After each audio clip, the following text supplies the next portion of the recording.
34장 8절부터 17절까지의 말씀 교독하도록 하겠습니다. 구약성경 52면이 되겠습니다. 34장 8절부터 우리 17절까지의 말씀입니다. 8절 제가 먼저 보겠습니다. 아무리 그들에게 이르되 내 아들 세겜이 마음으로 너희 딸을 연연하여 하니 원하건대 그를 세겜에게 주어 아내로 삼게 하라.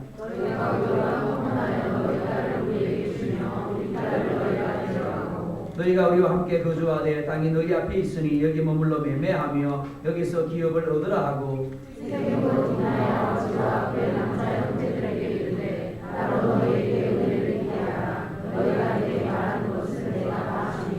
이 소녀만 내게 주어 아내가 되게 하라. 아무리 큰 혼수와 예물을 청할지라도 너희가 내게 말한 대로 주리라. 야곱의 아들들이 세겜과 그의 아버지 하몰에게 소리하여 대답하였으니 이는 세겜이 그 누이 디나를 먹었으니라. 야곱의 아들들이 그에게 말하되 우리는 그리하지 못하겠노라. 할례 받지 아니한 사람에게 우리 누이를 줄 수 없노니 이는 우리의 수치가 됨이니라. 그런즉 이같이 하면 너희에게 허락하리라. 만일 너희 중 남자가 다 할례를 받고 우리 곁에 되면 우리 딸을 너희에게 주며 너희 딸을 우리가 데려오며 너희와 함께 거주하며 한 민족이 되려니와 너희가 만일 우리 말을 듣지 아니하고 할례를 받지 아니하면 우리는 곧 우리 딸을 데리고 가리라. 아멘. 기도하겠습니다. 하나님 감사합니다. 우리 송대와 홍성희 집사님 가정을 통해서 하나님의 성호를 찬미할 수 있도록 은혜 주심을 감사합니다. 믿음의 가정 되게 하신 아버지 하나님, 아브라함의 가정처럼 우리 유승기 집사님이 축복의 사람 되게 하시고 축복의 통로 되게 도와주시고 가정이 가문이 잘되며 자손들이 잘되며 아버지 무사람들에게 은혜의 통로, 축복의 통로, 구원의 통로로 쓰임받기에 부족함이 없게 하시되 직장의 복의 복을 도와여 주시옵소서. 지혜와 명철과 능력과 부지런함을 하나님이 도와여 주시고 늘 하나님의 도우심으로 잇띄워 주시옵소서. 학업의 자리에 있습니다. 꿈을 주시고 비전을 주시며 늘 겸손하게 하나님을 의뢰하며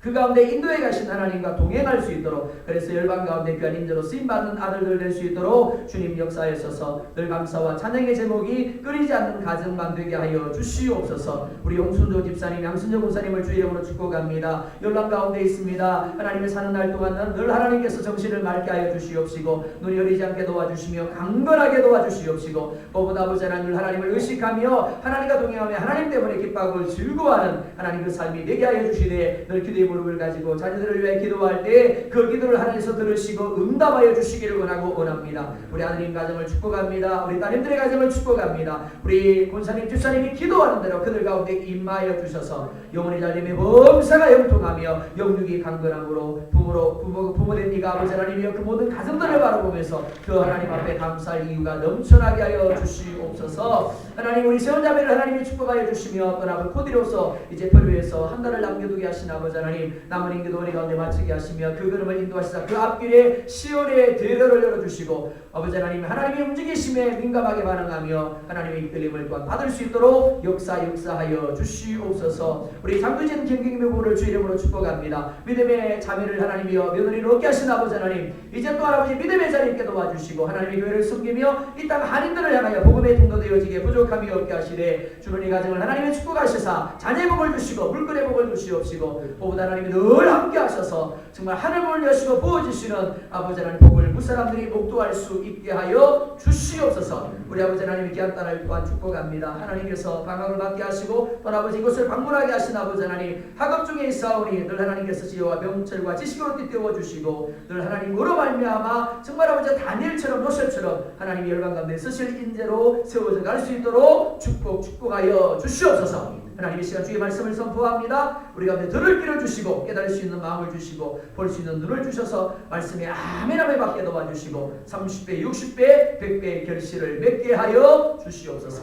예수님의 이름으로 기도드리옵나이다. 아멘. 제목을 한번 읽어보겠습니다. 시작. 그리스도인의 수치. 그리스도인의 수치라는 제목으로 하나님의 말씀 증가하도록 하겠습니다. 세상에는 두 종류의 사람들이 살아가고 있습니다. 하나는 아담의 본성을 가지고 자기 자신을 하나님처럼 인식하며 자기 뜻대로 사는 사람입니다. 또 하나는 하나님을 왕으로 삼고 하나님의 뜻을 이루어드리는 삶을 사는 사람입니다. 창세기 1장 1절은 하나님이 세상을 만드신 주인이라고 말씀을 합니다. 그러니까 사람들은 당연히 하나님께 복종해야 합니다. 그리고 하나님을 목적으로 삼아야 합니다. 하나님의 뜻을 이루어드리는 삶을 살아야 맞습니다. 하지만 아담과 하와가 하나님과 같이 되기 위해서 하나님이 금하신 선악과를 따먹습니다. 그리고 그 이후에 모든 사람들 안에는 스스로를 하나님으로 여기는 죄의 본성들이 자리하고 있습니다. 그래서 무엇을 하든지 항상 그 중심에 자기 자신이 있습니다. 자기 자신이 목적입니다. 단지 다른 동기로 포장이 되어 있을 뿐입니다. 그래서 디모데후서 3장 1절과 2절 상반절을 보면 이렇게 말씀을 하고 있습니다. 같이 한번 보겠습니다. 시작. 너는 이것을 알라. 말세에 고통하는 때가 이르러 사람들이 자기를 사랑하며. 아멘. 여기서 사랑한다라는 말 헬라어로 휠라우토스라는 단어를 씁니다. 이기주의를 가리킵니다. 사전을 보면 이렇게 설명을 하고 있습니다. 지나치게 자기 유익에만 집중하다.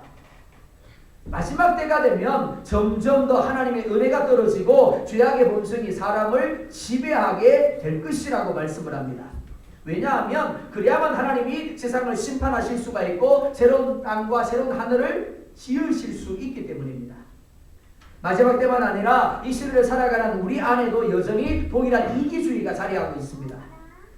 지난 월요일 성경 공부를 하면서 이런 이야기를 나누었습니다. 가정에서 왜 요리를 하십니까? 자, 주부들에게 묻습니다. 가정에서 왜 요리를 하십니까? 왜 남편에게 그리고 왜 아내에게 잘해주시나요? 왜 아이에게 공부하라고 이야기하시나요? 우리는 아이에게 공부하라고 이야기를 하면서 이렇게 이야기를 합니다. 공부해서 남주니? 그죠? 공부해서 남주냐? 너 잘 되라고 하는 거야? 맞습니다. 그런데 자, 아이가 왜 잘 되어야 하나요? 예를 들어 보겠습니다. 한 집사님이 이렇게 이야기를 합니다. 집사님 애가 이번에 60점 맞았다면서요? 그럽니다. 그러면 그 집사님은 집에 가서 어떻게 할까요? 자기 애기에게 너 열심히 했지? 그러면 됐어. 이러면 얼마나 좋아요. 너 꼭 그렇게 해서 나를 창피하게 만들어야 되냐고. 60점이 뭐냐고. 그것도 공부라고 하냐고. 자, 100점 맞았습니다. 집사님 이번에 애가 100점 맞았다면서요? 그리고 집에 가서 칭찬을 합니다. 아이를 위하는 것처럼 보입니다. 공부해서 남주냐? 맞습니다. 그런데 결국은 그 이야기를 하는 그 중심에 누가 있더라고요? 나 자신이 있는 겁니다. 너 공부 못하면 내가 창피하잖아. 너 잘해야 내가 영광을 받잖아. 내가 칭찬받잖아. 인정받잖아. 왜 남편에게 잘한다고요? 왜 아내에게 잘한다고요? 왜 요리를 한다고요? 제가 이런 이야기를 했습니다. 남편이 먼저 갔습니다. 슬피 울고 있습니다. 그러면서 이렇게 이야기를 합니다. 나 혼자 어떻게 살라고? 나 혼자 어떻게 자식 키우라고 먼저 가? 남편 간 게 분명히 슬퍼요. 근데 더 슬픈 건 뭐라고요? 나 혼자 남겨진 게 문제라는 겁니다. 나를 섬겨줘야 될, 나를 챙겨줘야 될 남편이 없다라는 게 더 슬픈 거예요. 이것이 아담의 본성이고 우리 안에도 여전히 이 본성이 자리하고 있는 겁니다. 그런데 하나님이 무너진 하나님의 세상, 하나님의 나라를 회복하시기 위하여 아담의 아들 중 셋을 택합니다. 그리고 그의 후손들인 아브라함과 야곱을 택하십니다. 그리고 그들에게서 예수 그리스도를 태어나게 하기 위하여 그들을 언약의 백성이 되게 하십니다. 이들은 동일한 세상 속에 살고 있지만 동일한 모습을 하고 있지만 세상에 속한 자들이 아니라 하나님의 나라에 속한 자들입니다. 그래서 그들은 세상의 방식이 아니라 부르신 하나님의 방식을 가지고 세상 속에서 하나님의 나라의 회복을 위하여 살아가야만 합니다. 그건 우리들도 마찬가지입니다. 야곱의 삶은 하나님이 택한 언약 백성을 어떻게 하나님이 원하시는 사람으로 만들어 가시는가를 보여주고 있습니다. 끊임없이 그 안에 있는 아담의 본성, 즉 이기주의로 인하여 하나님의 말씀에 불순종합니다. 그렇지만 하나님은 포기하지 아니하시고 마침내 이스라엘로 세우시고 맙니다. 즉 하나님의 오래 참으심을 우리 가운데 보여주고 있는 겁니다. 야곱은 가나안에 돌아온 이후에 제단을 쌓고 엘렐로해 이스라엘의 하나님께 예배합니다. 하지만 그는 하나님이 지정하신 베델로 올라가는 대신에 자기 자신이 머물러 오고 싶은 숲곳에 머무릅니다. 하나님이 다시금 그를 찾아오셔서 베델로 가라고 하시는데도 불구하고 그는 다시금 세겜 땅으로 나아갑니다. 그러다가 그 땅 여자들을 보기 위하여 나간 야곱의 딸 디나가 하몰의 아들 세겜에 의해서 강간을 당하게 됩니다. 하나님이 잡고 있던 은혜의 손을 놓아버린 겁니다. 오늘 8절을 보면 이렇게 말씀을 하고 있습니다. 8절을 같이 보겠습니다. 시작.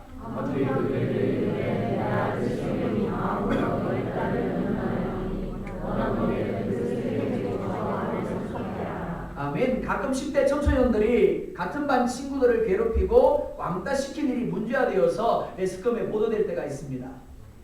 이런 경우에 가해 청소년들의 부모가 나타내는 반응은 두 가지입니다. 하나는 죽을 죄를 지었다고 자기 자식을 잘못 교육시킨 자기 자신에게 잘못이 있다라고 정말 머리를 조아리고 용서해달라고 비는 부모가 있습니다. 반면에 자식들의 잘못이나 자신들의 잘못에 대한 시인이나 용서를 구하는 대신에 너무나 당당하게 어차피 벌어진 일이니까 좋은 게 좋은 건 아니냐고, 내가 보상해 줄 테니까 얼마나 원하냐고 그렇게 이야기하는 부모들도 있습니다. 오늘 이 본문에 나오는 하몰이라는 사람은 두 번째 류의 부모에 해당하는 사람입니다. 하몰은 자신의 아들 세겜이 디나를 강간한 이후에 야곱을 찾아옵니다. 그리고 디나를 세겜에게 주어서 아내로 삼게 하라고 이야기를 합니다. 그리고 9절과 10절을 보면 이렇게 말씀을 합니다. 같이 봅니다. 시작. 너희가 우리와 동원하여 너희 딸을 우리에게 주며 우리 딸을 너희가 데려가고 너희가 우리와 함께 거주하되 땅이 너희 앞에 있으니 너희 몸으로 예매하며 여기서 그들을 받아라고. 아멘. 어찌 보면 책임지겠다라는 말처럼 들리기도 합니다. 하지만 아닙니다. 사실 하몰은 동원하자는 말을 하기 전에 먼저 자신의 아들이 디나를 억지로 강간한 것에 대하여 잘못을 시인하고 용서를 구해야 맞습니다.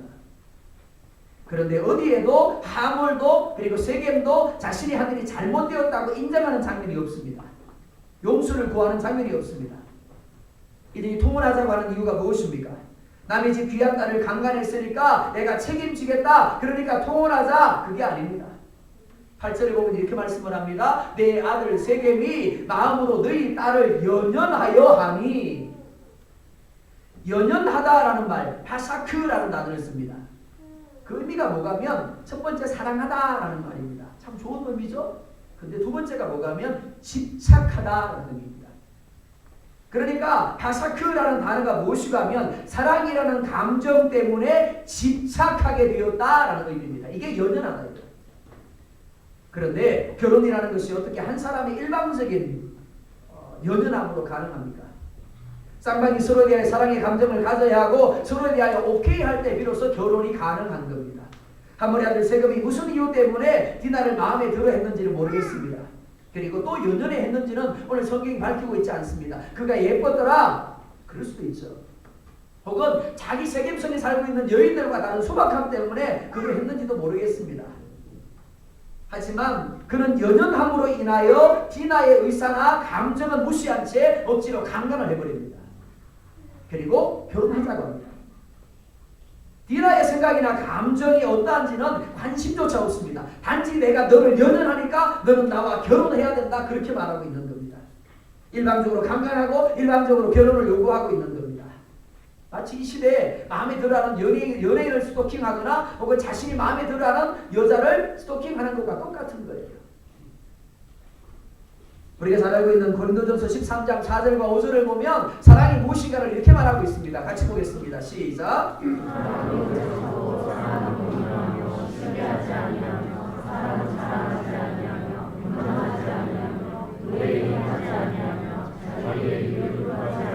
아멘. 여기서 사랑은 아가페라는 단어를 씁니다.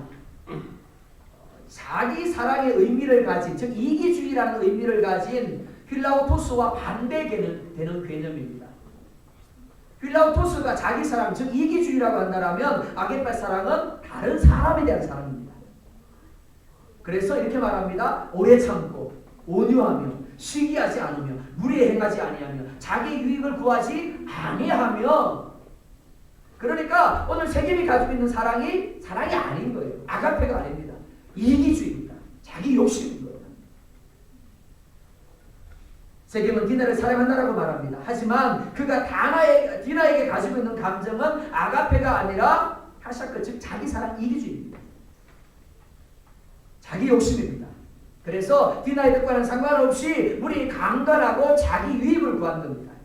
상처받은 디나의 마음을 어루만져 주기는커녕 내가 강간했으니까 내가 연연하고 있으니까 결혼하자라고 일방적으로 요구하고 있는 겁니다.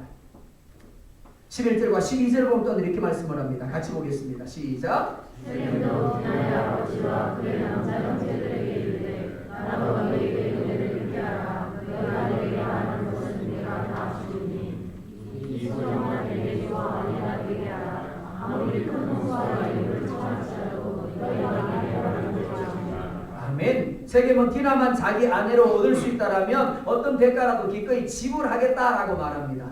위대한 사랑이지 않습니까? 사람이 무엇인가에 사로잡히게 되면 세겜처럼 반응하게 됩니다. 그런데 나중에 제정신이 돌아오게 되면 도대체 자기 자신이 왜 그렇게 했는지를 이해할 수가 없게 되는 겁니다. 이기주의지만 이 사랑이 있는 동안은 디나를 사랑할 겁니다. 그런데 그 사랑이 식어져 버리면 어떻게 된다고요? 분식장 버리듯이 버릴 수밖에 없는 겁니다. 함으로 통혼하게 되면 자신은 아들이 연연하는 디나를 얻고 야곱은 세겜에서 자신이 원하는 대로 세겜에서 살며 기업을 얻을 것이다 라고 말합니다.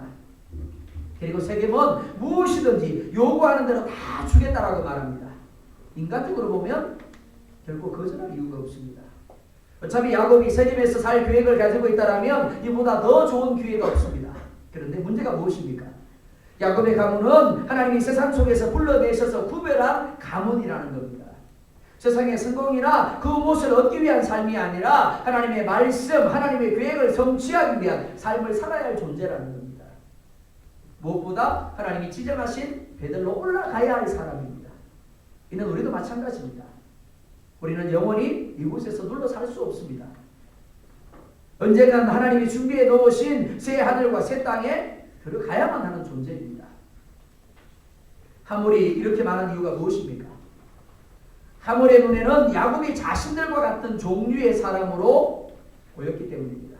즉 자신들과는 다른 방식을 가진 구별된 존재가 아니라 자신과 똑같은 종류의 사람으로 보인 것입니다. 무슨 말인가 하면 야곱은 비록 하나님을 고백하고 하나님을 예배하기는 했지만 자신의 삶에서 하나님을 왕으로 삼지 못하고 자기 소견에 옳은 대로 삶을 살고 있었다라는 겁니다. 그러니까 하물이 야곱이 솔깃할 만한 조건을 들고 통혼하자라고 말하고 있는 겁니다.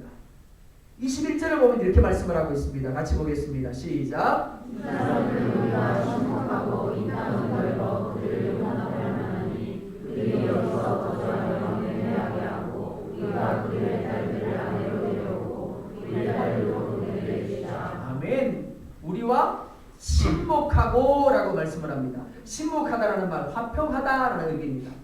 그런데 또 다른 의미가 있습니다. 그게 무엇이가 하면 완전한 전부예라는 의미가 있습니다. 관계에 있어서 화목이 깨어지는 이유는 단 한 가지입니다. 내가 상대방과 온전히 하나가 되지 못했을 때입니다. 그런데 야곱은 그 땅 사람들과 온전히 그리고 전부 어떻게 했다고요? 친목했더라, 화평했더라 그렇게 말하고 있습니다. 어떻게 해요? 그들과 똑같이 생각하고 그들과 똑같이 말하고 똑같이 살았다라는 겁니다. 그래서 야곱은 이방인임에도 불구하고 아무리 보기에 자신들과 전혀 다르지 않게 느껴졌던 겁니다. 우리는 분명 크리스찬들만이 아니라 교회 밖의 사람들과 화평해야 합니다. 오해하시면 안 됩니다. 믿는 사람끼리만 아니요. 하나님은 결코 그렇게 말씀하고 있지 않습니다. 교회 밖의 사람들과 분명히 화평하라고 친목하라고 말씀을 합니다. 그런데 조건이 있습니다. 온전히는 아닙니다. 전부는 아닙니다. 결코 그리스도인은 비그리스도인과 온전히 그리고 전부 하나가 될 수 없습니다. 이는 마치 소금이 물속에 들어가서 녹아도 즉 침묵은 하되 짠맛을 내는 것과 같습니다. 우리는 교회 밖의 사람들과 친목하되 분명히 다름을 보여줄 수 있어야 합니다. 창세기 6장 1절과 2절을 보면 이렇게 말씀을 합니다. 같이 봅니다. 시작.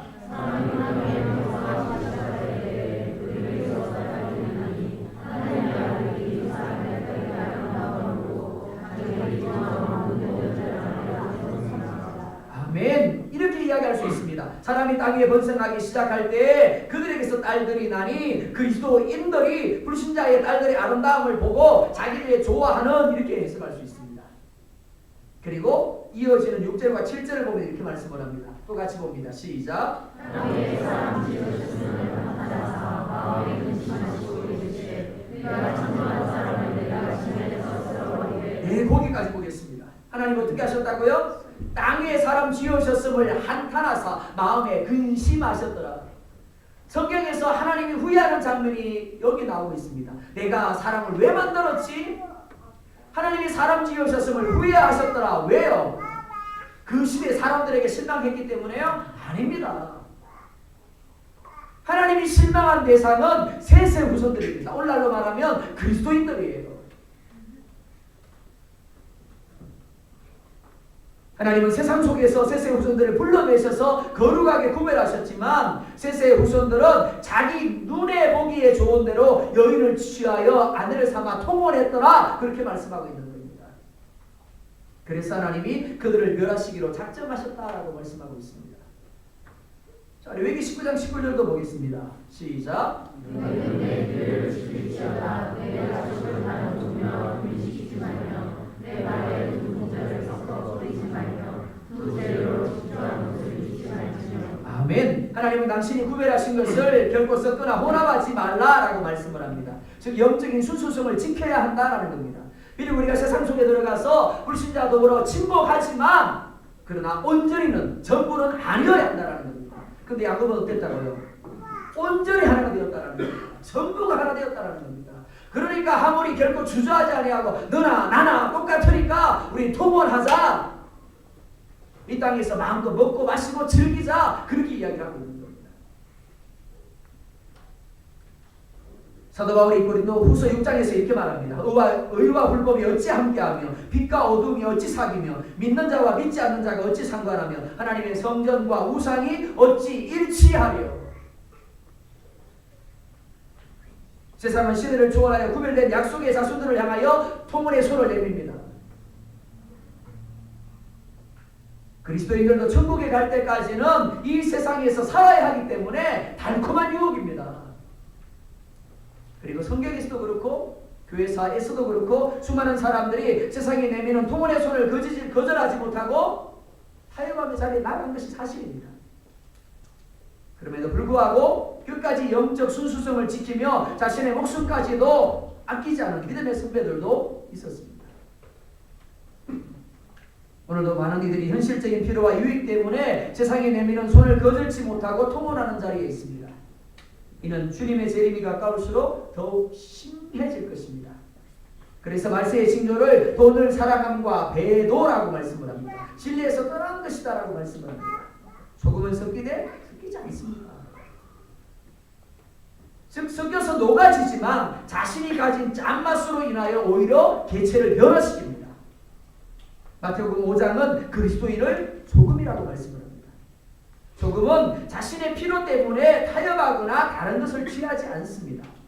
오히려 자신을 내어줌으로 다른 개체를 변화시킵니다. 우리가 진정한 그리스도인이라면 그리고 우리에게 주신 하나님의 말씀을 진리로 확신한다면 우리는 결코 세상이 내미는 통혼의 손을 즉 타협의 손을 잡지 말아야 하는 겁니다. 오해하지 마십시오. 세상의 사람과 만나지 말라는 이야기가 아닙니다. 여러분들 주변에 있는 수많은 불신자들과 친목하십시오. 그러나 전부는 아닙니다. 온전히는 아닙니다. 그들 가운데 오히려 내가 소금됨으로 그들을 복음의 자리로 그들로 하여금 예수 그리스도를 아는 자리로 나오게 만들어야 될 사명이 우리에게 있는 겁니다. 그런데 야곱은 그러지 못했더라는 겁니다. 그러니까 자기의 딸을 남의 딸이죠. 남의 딸을 강간하고도 당당하게 와서 잘못했다는 말을 하지 아니하고 결혼시켜줄게. 그러면 되는 거 아니야. 이렇게 말씀을 합니다. 짠맛을 잃어버리면 아무 쓸데없어 밖에 버리고 사람들의 발에 밟힐 뿐이니라. 세상으로부터 비난을 받고 조롱을 받고 전도의 문이 막히는 이유가 바로 여기에 있습니다. 오늘 교회에게 필요한 것이 무엇이겠습니까? 말씀을 회복하는 겁니다. 말씀으로 돌아가는 겁니다. 교회 안에 자리하고 있는 모든 인본주의를 철저하게 회개하고 말씀으로 돌아가는 겁니다. 그렇지 아니하면 마지막 날에 주님은 우리에게 이렇게 말씀하신다라고 말합니다. 내가 너를 도무지 알지 못하니 불법을 행하는 자들아 내게서 떠나라. 두 번째로 오늘 보면 세상과는 다른 방식의 대응이 필요한 사람이 우리라고 말씀을 합니다. 야곱의 아들들은 하몰의 요구에 속여서 대답을 합니다. 그 이유를 세겜이 그 누이 디나를 더럽혔습니다 라고 말씀을 합니다. 야곱의 아들들은 세겜이 먼저 디나를 강간했기 때문에 그들을 속여도 된다라고 생각을 했습니다. 그리고 그들을 죽여도 된다라고 생각을 했습니다. 그런데 주님은 전혀 다른 이야기를 하고 있습니다. 누가복음 6장 말씀을 봅니다. 시작. 너희의 원수를 사랑하며 너희를 미워하는 자를 상대하며 너희를 저주하는 자를 위하여 축복하며 너희를 보호하는 자를 위하여 기도하라. 너희의 입을 치는 자에게 적당도 돌려대며 내게 것을 피하는 자에게 속도 모자라지 말라. 아무도 아멘 안 하시네요. 부담스러운 말씀인 모양입니다. 저도 부담스러운 말씀입니다. 그런데 하나님이 모든 것을 주관하시며 하나님이 대신 갚아주실 것을 내가 확신한다면 이 또한 가능해집니다. 그래서 다윗은 자신을 죽이려고 하는 사울을 2번씩이나 죽일 수 있었음에도 불구하고 오히려 살려줍니다.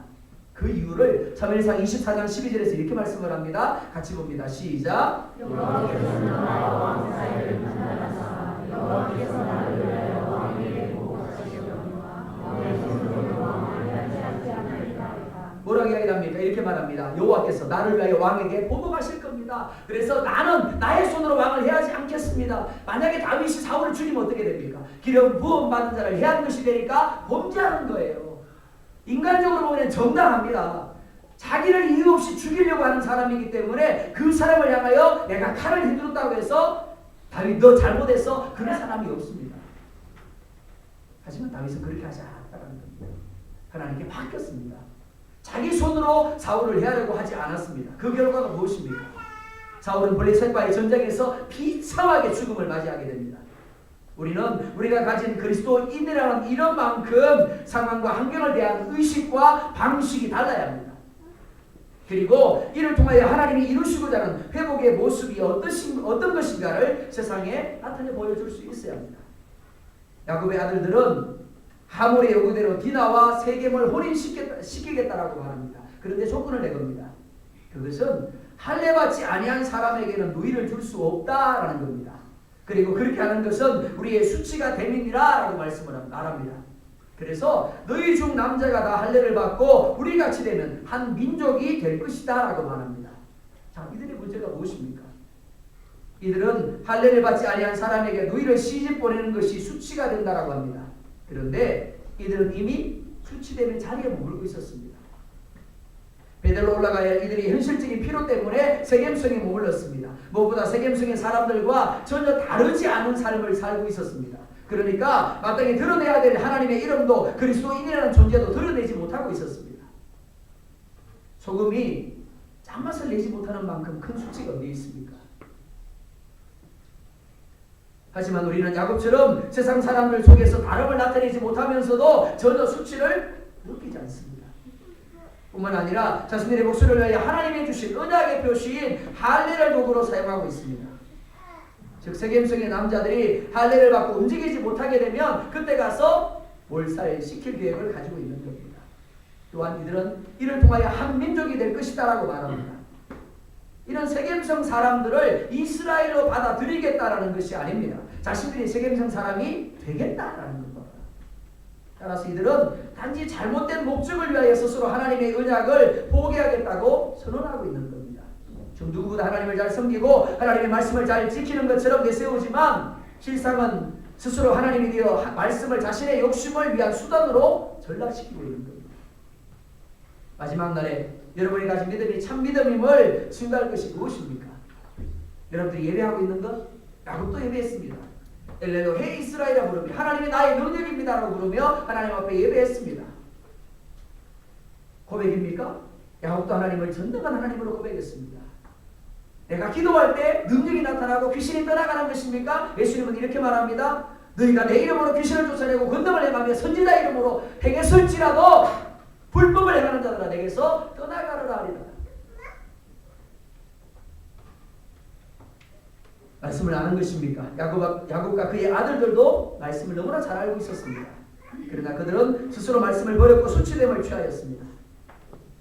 만약 하나님이 그들에게 긍휼을 베풀어 주지 아니했다라면 그들은 세겜성에서 멸망할 수밖에 없었을 겁니다. 여러분은 하나님의 독생자 예수를 십자가에서 죽게 하심으로 구별하여 세상에서 불러낸 존재들입니다. 바라기는 하나님이 구별하신 것을 여러분의 현실적인 유익이나 필요 때문에 타협하며 혼합하거나 섞지 마시기 바랍니다. 결코 나의 필요 때문에 하나님을 목적이 아닌 도구가 되게 하지 마시기 바랍니다. 그것이 그리스도인이 진정 수치로 여겨야 할 것입니다. 그리스도인입니다. 그런데 잔맛이 나지 않습니다. 매주 예배를 빠지지 않고 출석하고 있습니다. 근데 어둠을 밝히는 빛이 나지 않습니다. 하늘의 미랄입니다. 땅에 떨어졌습니다. 근데 썩지 않고 열매를 맺지 않습니다. 그게 수치입니다. 우리가 가는 자리마다 변화가 나타나야 되고 우리가 가는 자리마다 하나님이 어떤 분이신가 나타나야 되는데 그렇지 않은 거예요. 오히려 사단이 활개치고 사단이 마음껏 역사하고 있다면 그것이 수치인 거예요. 예배 한번 빠지는 건요 물론 수치입니다. 그러나 정말 여러분이 중요하게 될 수치는 아니에요.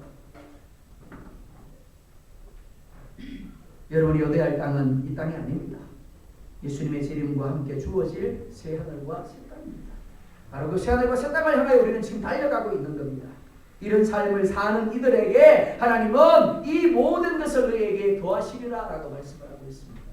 하나님은 여러분의 삶 가운데서 정말 하나님의 수치가 나타나는 것이 아니라 그리스도 예수의 수치가 나타나는 것이 아니라 하나님의 영광, 예수 그리스도의 영광이 나타나는, 그래서 여러분들 때문에 정말 은혜와 축복이 구원이 풍성하게 흘러가는 그런 삶이 주님께 축원드립니다. 1분만 함께 기도하겠습니다.